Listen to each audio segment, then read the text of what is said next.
My name's obviously Hamid Fakirs. I am the Vice President of Global Development at Luna PR. Been working across a couple different markets. We're headquartered in Dubai, office in London, New York as well.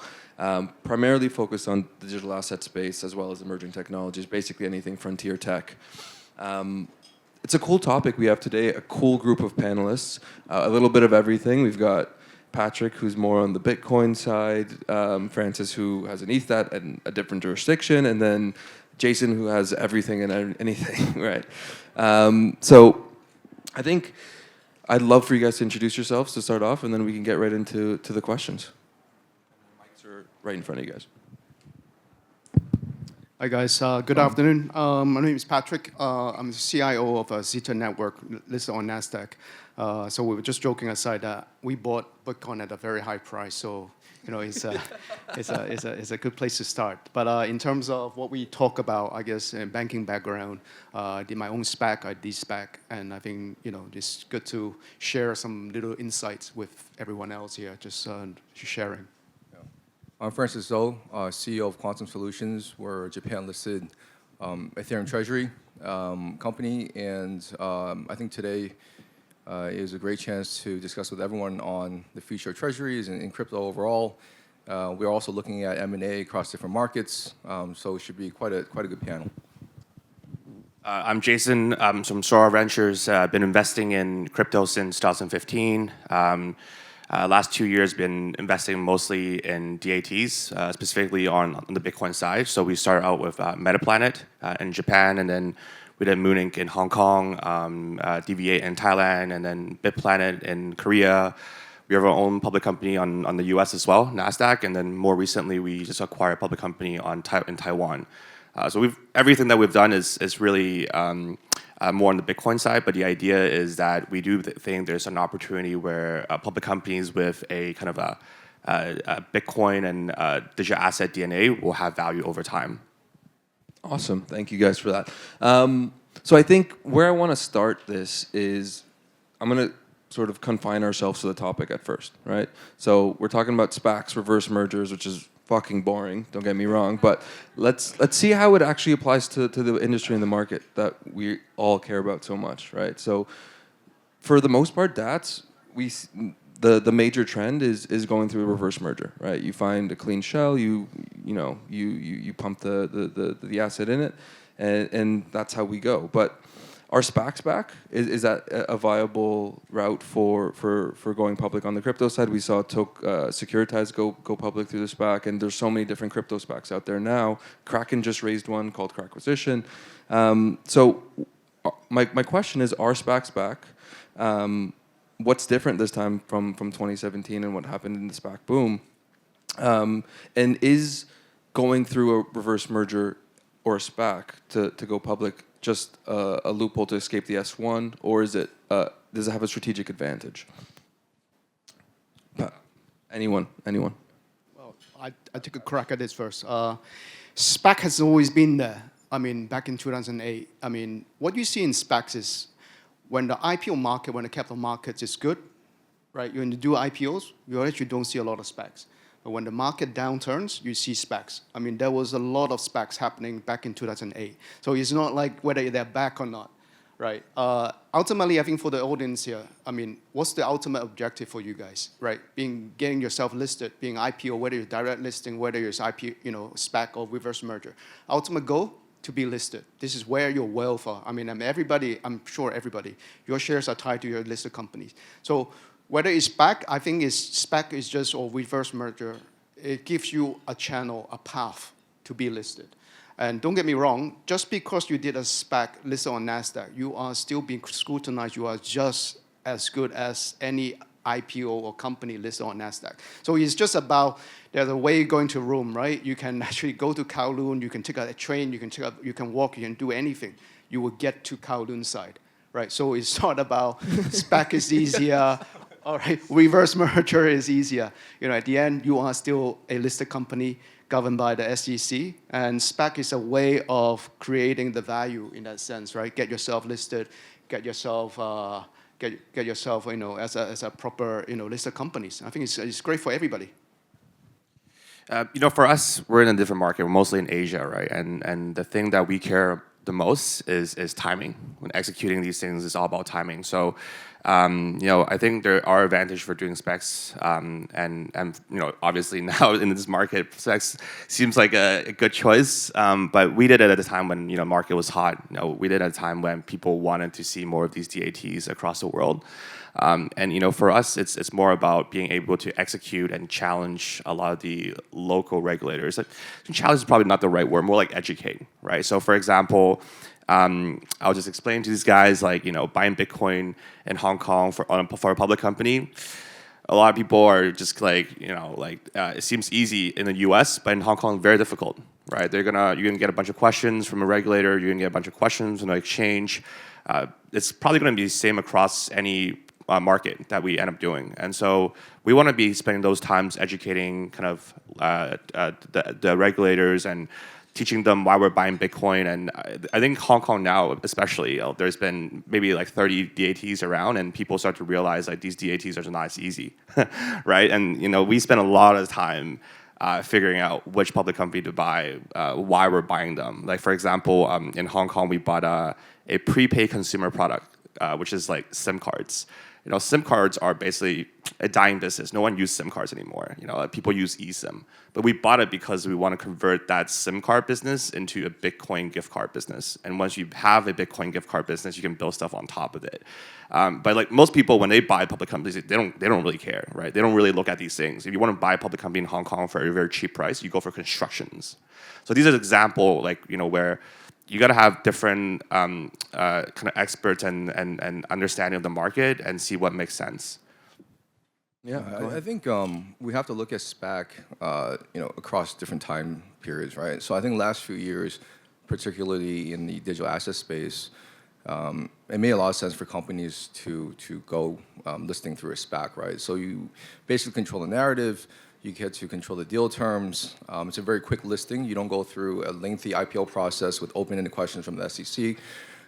So companies were able to get listed very quickly and take advantage of favorable regulation policies coming out. You had obviously Genius Act, crypto policies, as well as given the volatility of the crypto market, you want to list fast, right? So SPAC could be done, I don't know, Patrick, 6 months is possible. Traditional IPO listing could be 12, 18 months, and a 12-month difference in digital assets could be billions of dollars in opportunity costs, right? So that made sense, and it gave institutional investors, right, a crypto proxy that's liquid and regulated, right, in a listed vehicle to access basically a pure plays, whether it's Bitcoin or Ethereum, et cetera. So it made sense for both parties, but I think now, today, I'm not sure, I'm not a SPAC guy per se, but I think, Patrick, would you agree that it's harder in terms of regulatory oversight on SPACs, particularly pertaining to the digital asset space? I would say a SPAC is just as, the regulatory is just as difficult, right? Challenging. It's still going to be scrutinized. You got to be right. Just because you're doing SPAC doesn't mean that your IPO will go easier. It's absolutely wrong. Think that way. Right. But I think an important part about doing a SPAC is that it's not about the SPAC side. You need to get ready. I'm sure a lot of audience you have also established your own SPAC. But I think what I look at more carefully is the de-SPAC part. Your targets when you try to merge the two together. How ready is your target? Those are the things that is what NASDAQ, what the SEC is looking for. And back to the point, obviously, the Luna team has put together a DAT Summit, right? Digital asset tokenization. There's a lot of Web3 companies here, a lot of digital asset companies here. And I think SPAC is a very good way, path, to help you to get into a listed position. Don't get me wrong, but then again, you can also go through the direct IPO. But I think it's finding the way of being listed. You need to talk to the right people, right? The right structure. You're still going to be regulated, right? Be it SPAC or be it IPO, same thing. Awesome. And Francis, you come from a very unique situation. You were already listed, and then you raised the money to get the accumulate treasury. Talk to us a bit about the journey for you, especially in a market like Japan, where there's a high barrier to entry in terms of going public. Yeah, I mean, for us, I think the biggest issue is we raised in an opportune time. We closed October 10th. But I can talk about just sort of, we looked at growing this organically. There are different ways of approaching this. You had transferring kind of, cryptocurrencies from foundations and investors. We did it because we were just, we were solving for speed and time, right? So in hindsight, I don't think there's anything we could have done differently. But I think the biggest shock that we had probably, I wouldn't say shock, I think the challenge as a listed company growing this organically is the disclosures, regulatory filings, governance, third-party audits, reporting, if they're TVLs, your staking yields, if that exists, DAUs, all that, being listed. It's not like when you're offline, everything's easier and you can sort of hide what's going on your balance sheet and be less transparent with your numbers. But when you're listed, these are quarterly filings, monthly filings that can impact your share price, right? If you don't deliver. And there are risks associated with that as well. For example, your disclosures, regulatory filings, if any of it's off key, the directors are very, very liable. And you can be subject to delisting as well, right? Wow. And Jason, we were talking about this earlier about how does it change the operating business, right? When you look at reverse mergers, when you look at acquiring any publicly listed company, especially for the purposes of a treasury, how do you guys take on the operating business side? Do you guys gut it out, or do you guys keep the operating businesses? Yeah, so it depends. So, for example, Hong Kong, we wanted a very strong narrative. So, we bought a company that has a relatively, a low revenue, meaning that it's a dying business. Like I said, like SIM card, nobody uses SIM cards. Everyone using eSIM, right?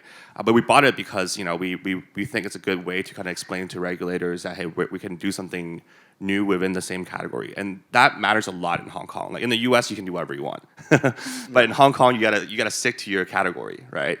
Other places that we have done business, like in Korea, we employ 150 people in Korea, and we're still employing them. So, so when we bought the public company, we had kind of the mindset of keeping the business.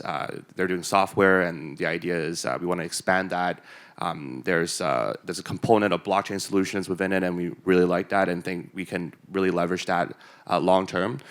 Other places like Taiwan, we have Taiwan. If you buy like public companies, it's also very complicated. We're based there, but it took us more than 12 months to close the deal. It's very difficult because Taiwan is very interesting in the sense that when you buy public companies, a lot of the ones that make money, they all have something to do with China, right? They have like a factory in China, they have something in China. But then when you buy the public company, it's like the banks don't really like the Chinese operations. They don't like the Chinese operation. So it's like you got to treat it like two balance sheet. So it's kind of useless, right? And so then and then the culture there for buying public company is so different from Hong Kong as well. Right? People don't see it as like two separate things. The business and the shell, they don't see it as two separate things. They see it as one thing. So it's a lot of work, right? So, but anyways, we bought a public company where it's like there's basically less than 20 people, very, very clean, and we want that we value the cleanness. Like we value that more than anything else. So every market is definitely different, but the idea is that that's why I think it's much more valuable to be doing all these plays in Asia versus the U.S. in my opinion, because it's a lot more difficult. The learning curve is very, very high. I mean, it's very tough for a lot of people to just invest foreign investment into Korea, right? Very difficult. Taiwan, very difficult. So to be able to do that, I think that's kind of like the value add that we bring to the ecosystem. So you prefer being listed in Asia to the U.S.? For us, yes. We have a public company on NASDAQ too. But the thing we've realized is that you really ask yourself, what is the next big thing in our industry?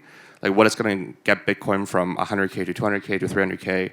Like, fundamentally, what is that new product or new use case And the way that we look at it is that we think the next wave of utility in Bitcoin will be coming from people who've never touched Bitcoin before, people who've not used to, the people who've never touched Binance or OKX or none of the crypto exchanges. Their access into kind of exposure in the digital asset will be from the traditional banking side. So people that I have a lot of friends who've never bought Bitcoin, and their first exposure to Bitcoin is through a public company, as an example, right? Yeah. And there's going to be a lot more of these people coming in, right? So that market, I think, it's going to eventually be very, very relevant to us. And the entry point to building these products will most likely come from public companies. Yeah, and I agree. I think what SPACs did really well back in its heyday was take speculative industries that hadn't matured yet fully, and given them access to public liquidity, right? And Patrick, you being a SPAC guy, right? All these crypto companies now, they're going to want to go public. They want access to that ATM. They want access to the public markets. Beyond the ticker symbol, right? What are some structural must-haves in a company's governance before they should consider a SPAC? So I raised my own SPAC, $60 million back in 2021, and got it successfully de-SPAC beyond the 2 years period. So I think the important part, doing a challenging SPAC is actually a very good learning process. Because if it's too smooth, then you actually don't see all the landmines that you're going to get yourself into. So on the SPAC side, so long your public profile is okay that they believe in what you can deliver, they will help you raising that SPAC, whether it's $60 million, $100 million.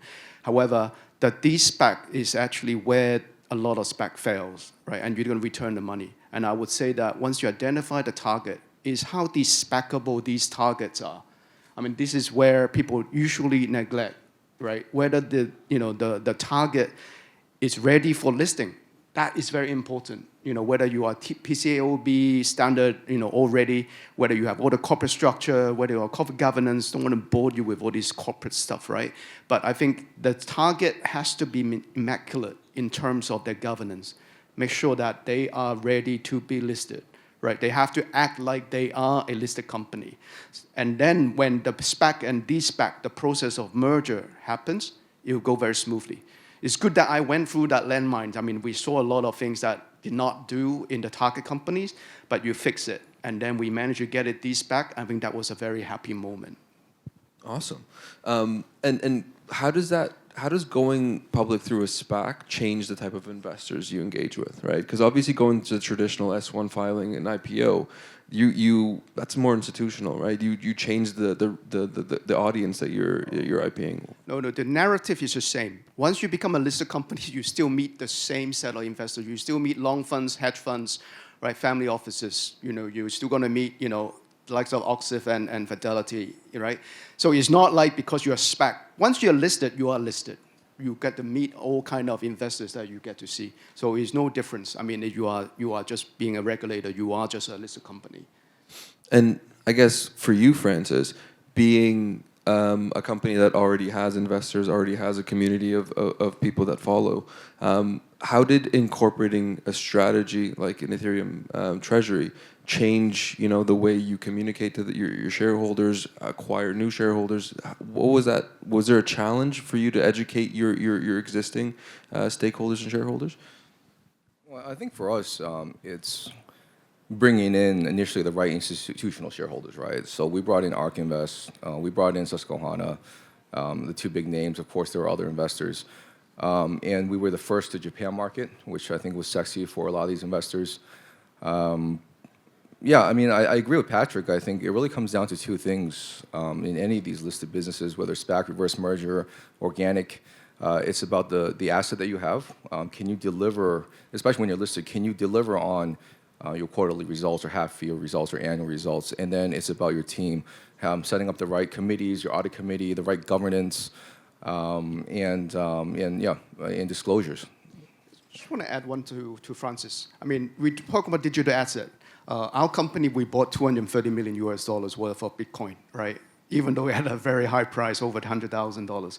But I think where you are setting up where the SPAC reverse merger is the regulation as well. I don't think Hong Kong at the moment, now that we are in Hong Kong, right, I think the regulation would not allow us, we're still looking into whether companies can be a DAT companies.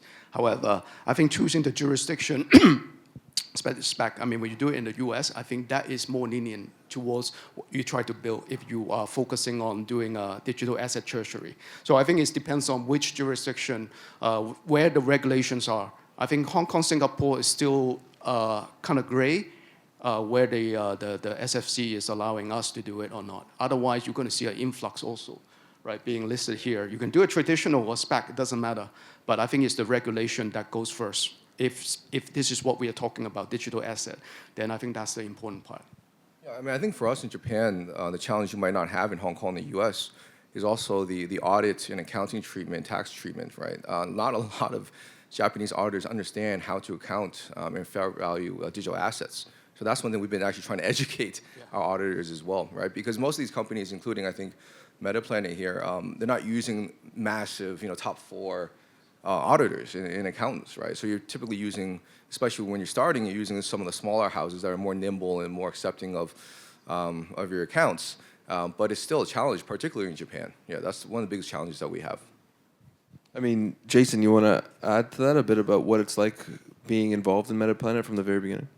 Yeah, I mean, it was not easy, and nothing is easy. But it was a process where we had to educate. Actually, to be now that I've done so many, I feel like Japan is actually everything's relative. Japan's relatively easier than all the other places in Asia. Like for example, the process of educating regulators is a lot easier in my opinion. Right, your CEO can just basically talk directly with the regulators, and that's something it's rarely seen in Hong Kong. There's like different layers of people that you got to work with, and it's complicated, right? But Japan is actually quite open, right? So for example, it took us 6 months to kind of convince them that hey, we could have Bitcoin on the balance sheet. That never happened before Metaplanet. There was no category for Bitcoin. It took a lot of people to. Also, it took them a while to realize like, hey, this 55% tax thing on Bitcoin, on digital asset, it makes no sense, right? And now they're changing it. They're changing it because of Metaplanet, I don't know. But I think the idea is that they do see there's interests where a lot of foreign investments are coming in because of this DAT play. They're seeing an opportunity where a lot of people are starting to get involved with, getting with digital asset through the DAT. The regulators are slowly kind of changing that mindset. I think that is ultimately what we want to see across every market. But just like everyone said here, I think the risk and opportunity is going to vary depending on where you're at. And if you were to give someone advice on which market is the most suitable to take a crypto, everything is relative. Is that everything is relative? Yeah. I'll give one simple example. Like for example, in Korea. When you buy a public company in Korea, you have 150 people. It's also very difficult to let go of 150 people. Some people might understand that, but some people don't. But if you give perspective, hiring sometimes it's a lot better to keep the people than to fire the people. In Korea, the labor law in Korea is very, very different from anywhere else. And so when you buy a public company and you have 150 people within the public company, you got to account for that. Which is something which is like, do I keep it? Do I operate it? And you're buying it. You're going to commit to at least basically working with these 150 people for at least the next couple of years. Well, in Hong Kong and in Taiwan, we have that flexibility of firing people. So these are things that I think labor law obviously is different across every market. But the idea is that when you buy the public company, there are so many things that you got to consider beyond regulation that could affect the way the business, the strategy, right? But that's also one of the reasons why we've decided to kind of do this business in Asia. The way I look at it is there's going to be an opportunity where a lot of these public companies will end up kind of building Bitcoin-backed products that will be able to kind of arbitrage among different markets.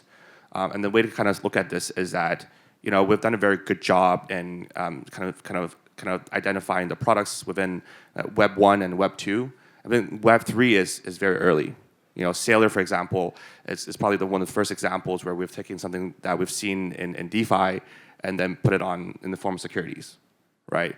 That's just like one product that we will see in this coming year, and most likely, I don't think this will happen very soon, but I think most likely we will see a similar product that's backed by Ethereum, maybe from Tom Lee. I don't know. It's not. I'm sure it's not public yet, but if you're following this logic on DATs and products in Web3, like that's where we're heading. We're taking whatever that works on chain on DeFi, and we're putting it on the form of securities. So that people who never touched crypto before can now have access into kind of the yield in crypto, right? And these products will come across different markets. Asia is very different. Asia is very unique because the interest rate are different. The arbitrage opportunity is different. I mean, Patrick was saying that he bought Bitcoin all-time high. Well, let me tell you, our public company in Korea, we bought it all-time high, and we pay a 7% premium for the kimchi premium.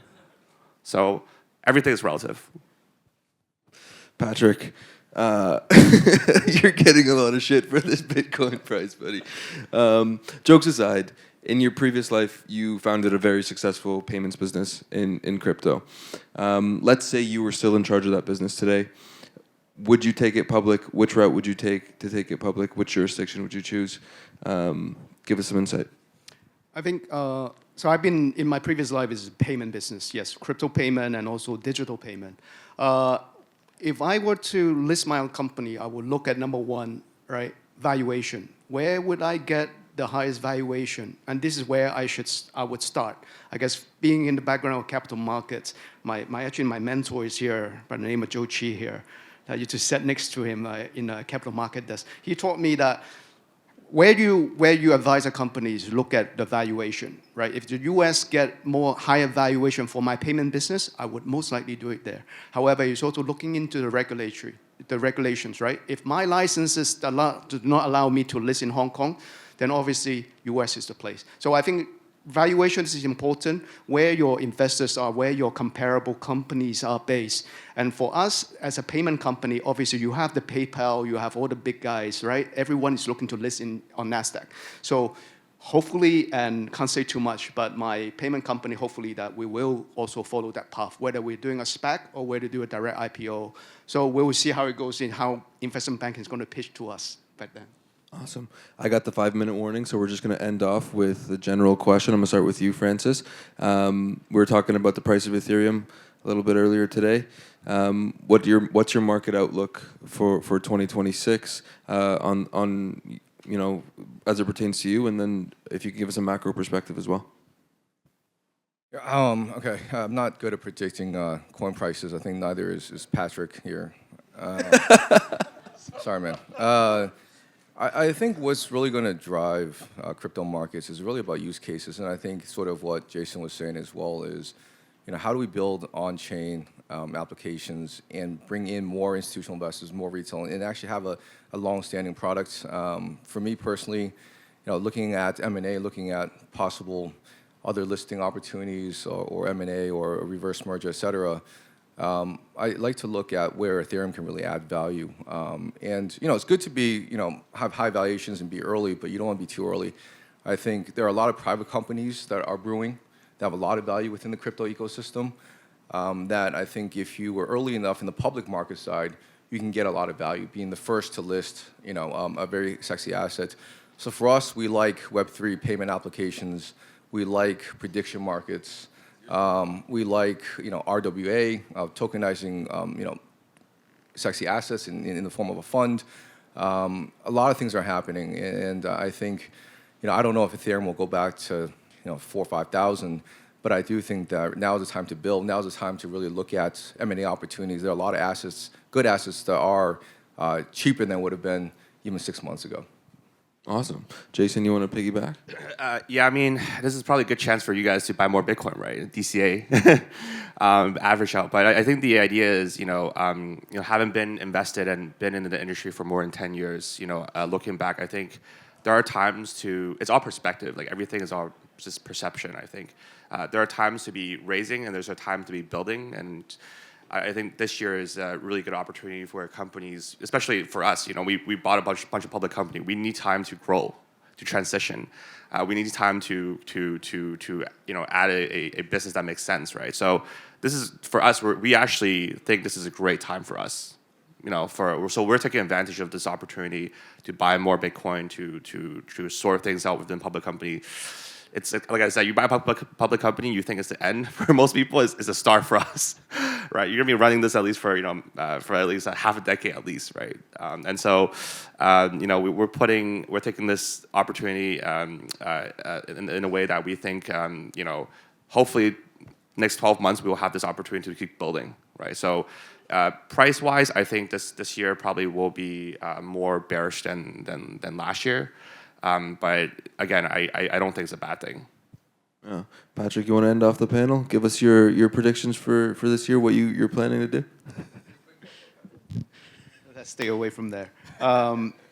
So, sorry, the question was?